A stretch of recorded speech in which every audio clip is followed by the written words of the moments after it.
C'est la course de l'année. Les 24 heures tout-terrain de France, c'est le rendez-vous incontournable pour les passionnés de l'endurance. 94 équipages participent à cette 18e édition à Chevannes, dans l'Essonne.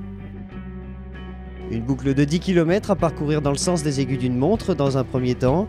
S'en suivra une interruption de 2 heures histoire de faire souffler les mécaniques. Un nouveau départ de nuit sera donné cette fois et les 350 pilotes engagés tenteront de rallier l'arrivée et de succéder à l'équipage chevrier Vincendo d'Avoie, tenant du titre. Ce challenge n'est pas l'apanage des vieux briscards de l'endurance. Des pilotes venus d'autres disciplines ainsi que des personnalités sont présentes à la fête du tout-terrain. On a Miss France 2008, c'est assez étonnant, qui est une personne d'abord très sympathique, très disponible.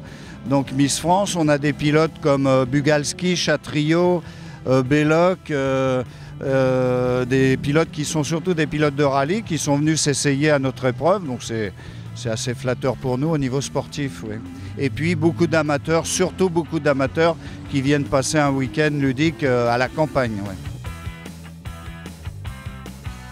C'est un peu mon péché mignon finalement. C'est le seul sport que j'aime pratiquer, c'est les sports mécaniques. Alors oui, j'ai fait du rallycross, j'ai fait du 4x4, mais c'est la première fois que je fais un combiné 4x4 et cross. Et du coup, ça se passe pour l'instant très bien. Je suis une vraie découverte et c'est bourré d'adrénaline, donc j'adore. Ça reste une voiture de course, ça reste un volant, de la puissance, 4 roues motrices. Mais c'est une autre discipline et elles sont toutes différentes, mais le plaisir est le même de piloter. Et puis l'envie de bien faire et pour aller au bout de la course. J'ai gagné ici en 94 et 95 et je ne les avais pas fait depuis. Donc je suis un revenant. Samedi 11 septembre, 15 h, la tension est à son comble, les moteurs rugissent et les fauves sont lâchés.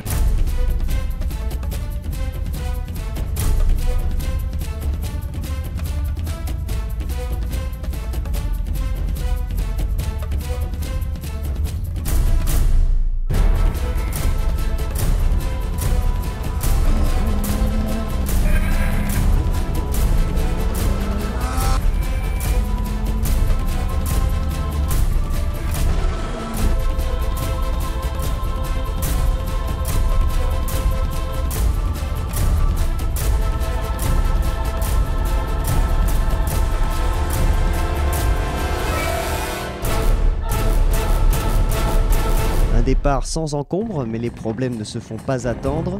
90 minutes de course, les polemen de la Team Asmo Transleuré sur Proto Sobiac sont contraints à l'abandon, ou arrière gauche arraché.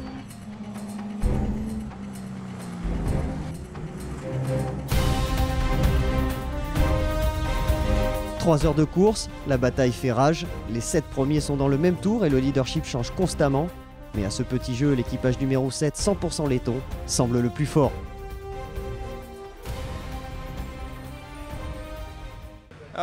La course se déroule très bien jusque-là.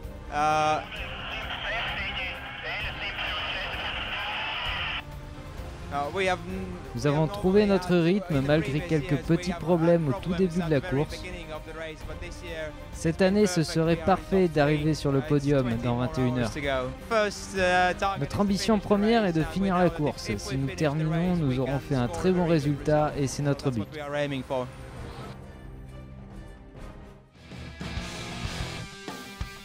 L'équipage balte de la team Latvia Offroad au volant d'une Ford Fiesta version tout-terrain domine cette fin de journée. La famille d'Ambis, le père et ses 2 fils terminent en tête au terme de cette première partie de course. Le podium est complété par le CAS Nissan du team Speed Up. La 3e place revient au Buggy SAT de Bernard Boulet, double champion de France en titre d'endurance.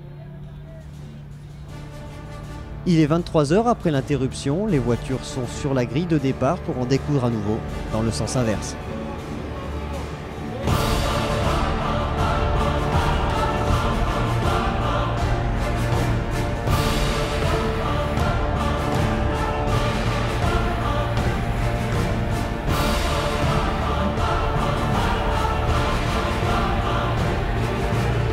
Et dès les premiers tours, la 206cc MGR du team Offroad Concept prend les commandes.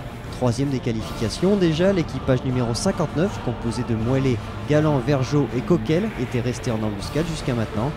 Les Dambis sur la numéro 7, la numéro 2 de la team Andrade et Bernard Boulet sur la numéro 5 complètent la tête de course.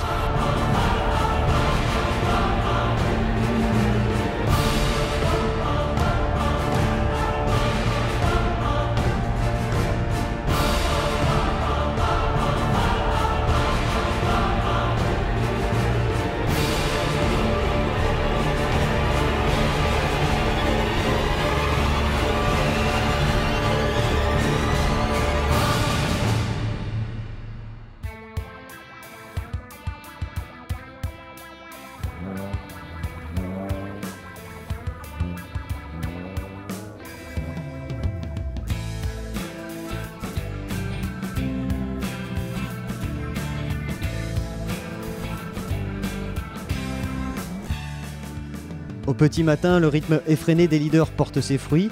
L'hécatombe commence derrière la Peugeot numéro 59. C'est d'abord la numéro 2 des Andrade qui lâche. Dans la nuit, on a eu des soucis de triangles. Arrière, 1, 2, et puis là ce matin 3, donc trop de perte de temps. Alors on est en train de chercher à savoir si ça vient de réglage de suspension, aux fabrications des triangles, je ne sais pas, mais en tout cas là, on décide malheureusement d'arrêter. C'est pas le genre de la maison, mais là on va être obligé de la faire parce qu'on risque d'exposer le pont, toutes les pièces mécaniques qui vont avec. Donc malheureusement, après le conseil des sages, on a décidé d'arrêter la course, malheureusement, à quelques heures de la fin. Vient ensuite la numéro 7 des frères Dambis à cause de la boîte de vitesse. Et pour finir, rien de moins que Bernard Boulet sur la numéro 5 qui à son tour subit les affres de la course. Elle se passe moyennement bien puisqu'on avait 7e place sur la grille, ce qui est correct pour nous. Une remontée régulière jusqu'à la 2e place, puisqu'à 4 h du matin nous étions second, et avec un régime correct, c'est-à-dire qui normalement devait nous amener au bout.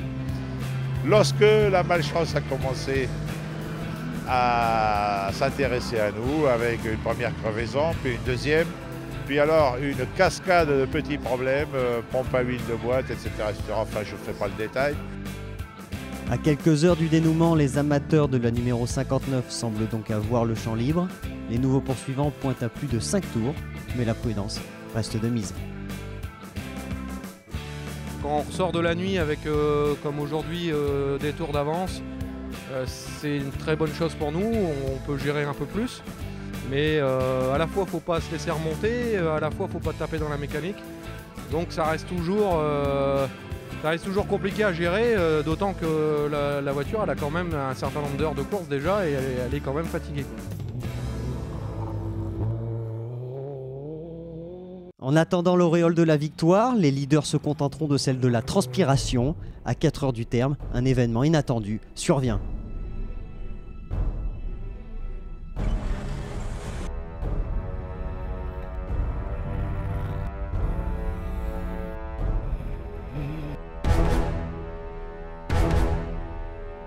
Ce qu'on ne souhaite pas, c'est la pluie parce que ça risque d'être un peu plus glissant. Ils en avaient annoncé. Bon, je pense pas que ça vienne, le temps est un peu éclairci.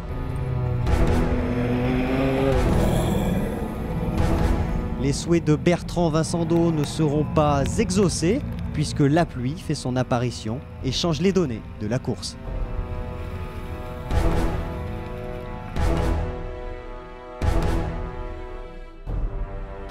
Hier c'était l'arrosage des machines et aujourd'hui c'était la nature, mais bon, c'était vraiment des conditions très très difficiles.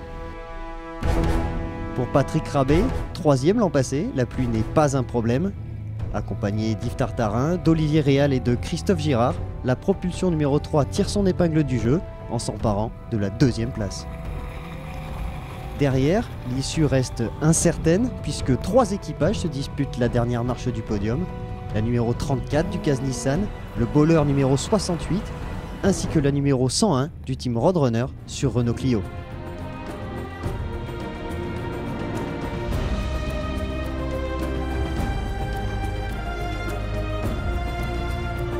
Leader depuis la seconde partie de course, la victoire n'échappe pas à la 206cc numéro 59 d'Hugues Moillet, Antoine Galland, Yannick Vergeot et Alain Coquel. Le team Tartarin Sport se classe deuxième à 5 tours. Quant à la troisième place, elle se joue dans le dernier tour. L'équipage LH Assistance numéro 68 sur Bowler complète le podium. C'est une victoire qu'on courait depuis, moi très longtemps, ça fait 17 ans que je fais les 24 heures. Donc j'espérais la gagner celle-ci, mais c'est pas facile quand même. Bon là on l'a gagné avec une bonne stratégie de course et surtout avec Antoine qui a bien préparé la voiture.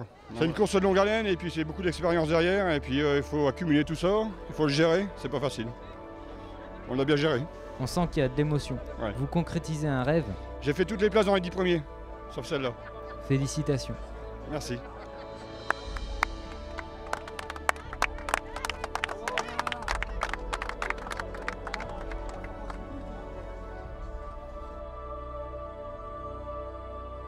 Encore une belle épreuve par le résultat, c'est certain que bon, deuxième c'est pas premier, mais je dois féliciter les premiers qui ont fait une course remarquable, aussi bien en performance qu'en fiabilité de véhicule.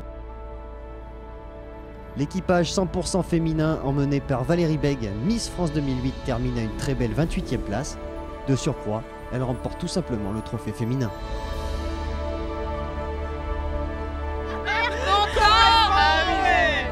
On s'est roulé dans la boue.